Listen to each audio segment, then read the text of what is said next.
What's up guys, it's Tommy here and welcome to a very exciting packed Liverpool transfer news update video because Liverpool want to sign Bradley Barcola and we are preparing a huge offer which could reach 100 million euros for the very exciting left winger who can play on the right wing as well, and Liverpool have been scouting him for years. And in this video we will talk about the latest news around Barcola, but also we have a major transfer update on Isak, and you will get to know what is happening with Darwin Nunez because it looks like his transfer to Al Hilal is officially going through. He will say goodbye to his teammates this morning, and then he will fly in for the medical to Saudi Arabia. So how do you feel about Darwin Nunez leaving? How do you feel about Liverpool interested in buying Barcola and Isak as well? This is an absolutely crazy, exciting transfer window. One of the, if not the most exciting transfer windows of the last 20-25 years. Ever since I've been supporting Liverpool since 2001, this is by far the most exciting, the most epic transfer window that I can remember. So leave your thoughts down below, and of course if you are as excited as I am, leave a like on this video, subscribe if you're new around here so you never miss the daily updates around Liverpool's transfer business. So Liverpool have been following Barcola for a long time, and this is a big advantage to Liverpool because Barcola knows of Liverpool's interest. He knows that Liverpool have been scouting him, and we have been talking from time to time with Barcola's agent and representatives, and Barcola is massively on Liverpool's shortlist. Of course, we need to convince Paris Saint-Germain as well to sell Barcola, plus Barcola needs to signal to PSG that he wants to leave. But I think Barcola is a more feasible transfer than Rodrigo. Is also a cheaper option, and Liverpool are intensifying contacts for Barcola. And this is a Liverpool strategy that we have been keeping tabs on a player like Barcola and scouting him so we can follow a player for several years from a very young age. And when we think that he's ready to play for Liverpool, when we think that he's a Liverpool level player, that's when we make contact with his entourage and intensify our interest. But we have been monitoring his progress, and even journalists revealed that even sometimes Liverpool offer career advice on big decisions that Barcola makes in his career, and this is all before Liverpool finally launches a concrete phase to allow the player to wear the famous Liverpool shirt. So I think this is a very, very good strategy, and Sacha Tavolieri is reporting that Liverpool are set to proceed with a concrete offer to Paris Saint-Germain for Barcola. The deal won't be under 100 million euros, he says, which is like 86 million pounds. Liverpool are determined to transform their interest into a concrete bid. And now that Liverpool lost Darwin Nunez, Luis Diaz, and tragically Diogo Jota as well, Liverpool definitely need to sign a winger or a striker, or maybe even both. We cannot rule out Liverpool signing both Isak and Barcola. And you might ask, how is that possible? Well, if the Darwin Nunez transfer goes through, and it looks like it will go through very soon officially, Liverpool have sold players worth 250 million pounds. Liverpool gets transfer fees like that in, and we spent like 270. So at the moment our net spend is almost zero. Liverpool can easily spend another 250 million pounds without selling any other players, and we are in the process of selling Harvey Elliott. Leipzig are in talks with Liverpool to buy him, so the player sales could be up to 300 million pounds, and that's down to the genius of Richard Hughes and Michael Edwards, and especially Richard Hughes, the new sporting director, who is doing absolutely fantastically in this transfer window. And we could even sell Chiesa, Tsimikas, Ben Doak as well. That could be another 50 million combined for these players. So Liverpool definitely have the capacity to sign both players. What a time to be alive after signing Frimpong, Kerkez, Mamadashvili, Florian Wirtz and Ekitike. Liverpool are debating who should we sign, Barcola or Isak. What a time to be alive, and what a time to be a Liverpool fan. Absolutely stupendous. And also Ben Jacobs is reporting that Liverpool and Al Hilal have finalized a verbal agreement for Darwin Nunez worth 53 million euros guaranteed, which is around 45 million pounds. Plus, with additional add-ons, the deal could be worth 53 to 55 million pounds in total, which is, I think, a fantastic deal. Because Darwin Nunez's stock has fallen down, and originally Liverpool bought him for like 75 million. With add-ons that could rise to 85 million, but I don't think Darwin Nunez triggered all the add-ons. But that finally, the crucial bit is Darwin Nunez has agreed to this Saudi move. Of course, the money convinced him probably a little bit, because he will earn 400,000 pounds per week after tax, because the Saudi salaries are tax-free because of the Saudi government. So Darwin Nunez more than doubles his salary, which is pretty crazy.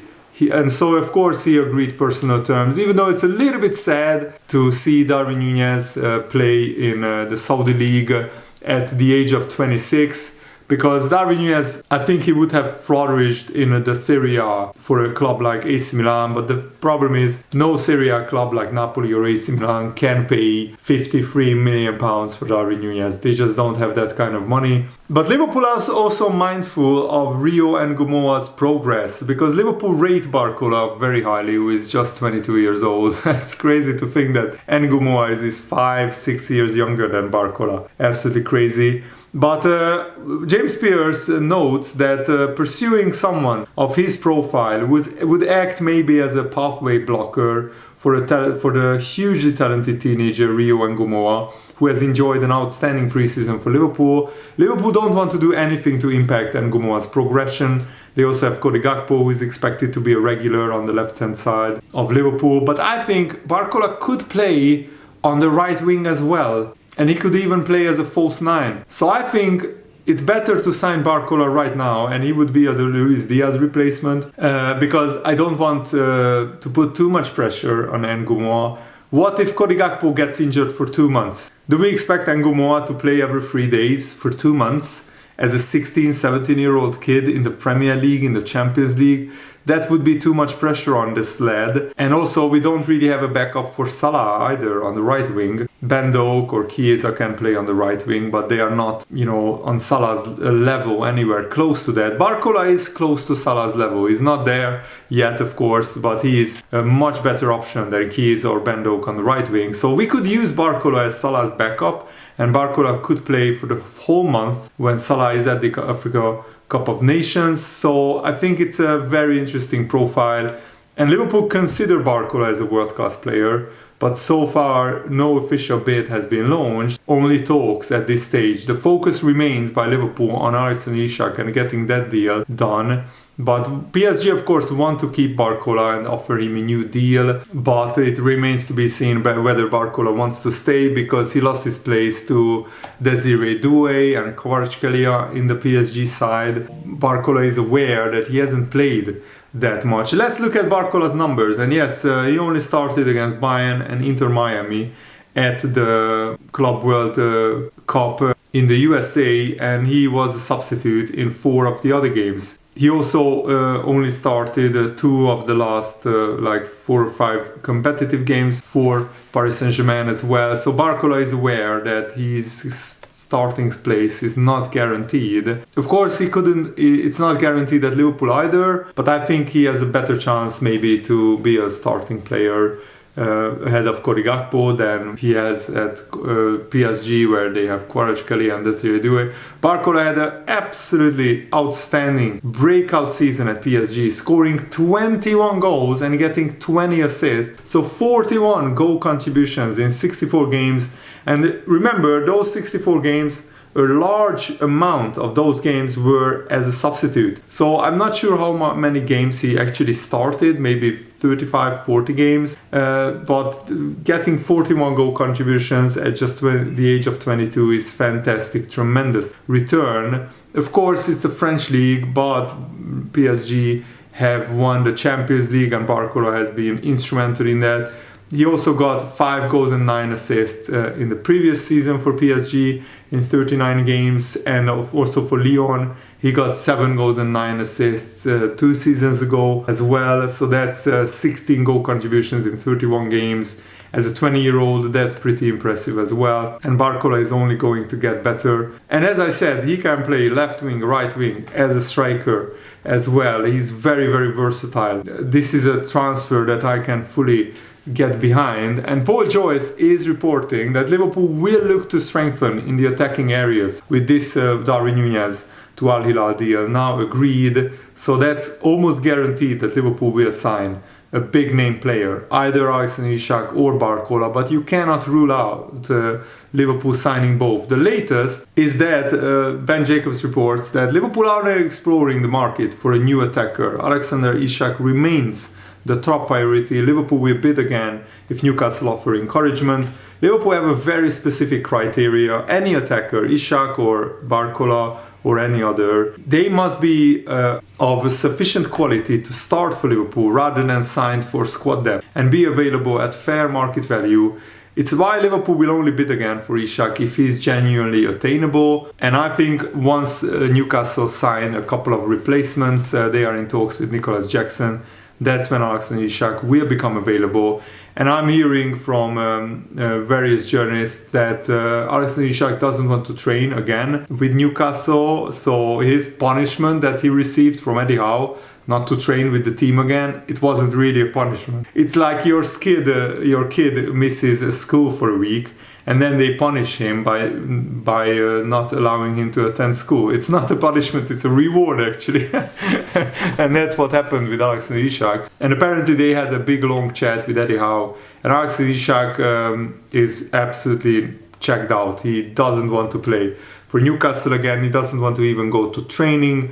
He just wants this Liverpool transfer to go through. And according to some journalists, Alexander Isak is more than happy to train away from Newcastle first team squad. He considers his Newcastle career to be over. And now it looks like Nicholas Jackson has made it clear to his agent that he wants to join Newcastle United. So I think this transfer will go through. Thankfully, finally, after 9 attempts, Newcastle actually found a striker that actually wants to play for them. Newcastle have bid for 8 or 9 strikers before this, where the striker actually didn't want to play for Newcastle. They wanted to join Chelsea or Man United or, Tottenham or in the latest case, again, Man United as well. So finally Newcastle actually found a striker that wants to play for them. And of course, after Chelsea signs Joao Pedro and Liam Delap, they don't need 3 number 9s, they don't need 3 strikers, so they need 2. So they thought Nicholas Jackson, it didn't really work out at Chelsea. And I think if I had to make a bet, I don't bet by the way, but if I had to, I would bet Nicholas Jackson will score more goals for Newcastle than Šeško will score for Man United. That's just a feeling I have. And because I think Newcastle actually signing Nicholas Jackson for a cheaper price, it's actually a blessing in disguise, even though they are probably very disappointed that they missed out on signing Benjamin Šeško. In the long run, they might actually be grateful that Benjamin Šeško chose Man United ahead of Newcastle. And let me know, do you think Nicholas Jackson is a better player right now than Šeško? Nicholas Jackson already has a couple of years of experience in the Premier League. Šeško is a rookie in the league and he only had 1 good season at Leipzig. If you look at his numbers, his metrics, Nicholas Jackson is right now a better player. But who knows, Šeško might explode at Man United, but I wouldn't. If I had to bet, I would bet on Jackson getting more goals than Šeško. And Andy Hunter, who is a very reliable journalist working for The Guardian, says that Liverpool's bid of £110 million for Alexander Isak is still on Newcastle United's table.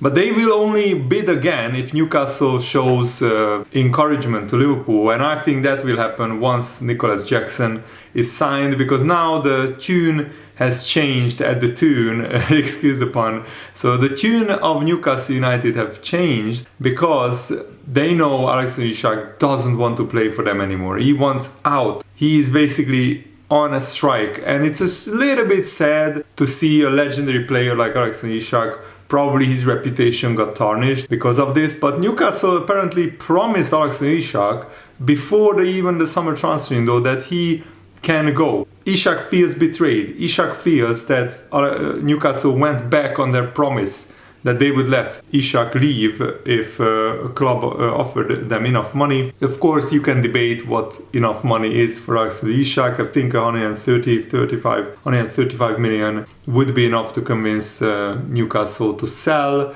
So I think once this transfer that Nunez goes to Al Hilal goes through, and once Newcastle sign Nicholas Jackson, that's when Liverpool will start bidding for Alexander Isak again. But let me know what you think in the comments below. I would love to hear your opinion. Thanks for watching. Have a nice day. See you later, guys. Goodbye.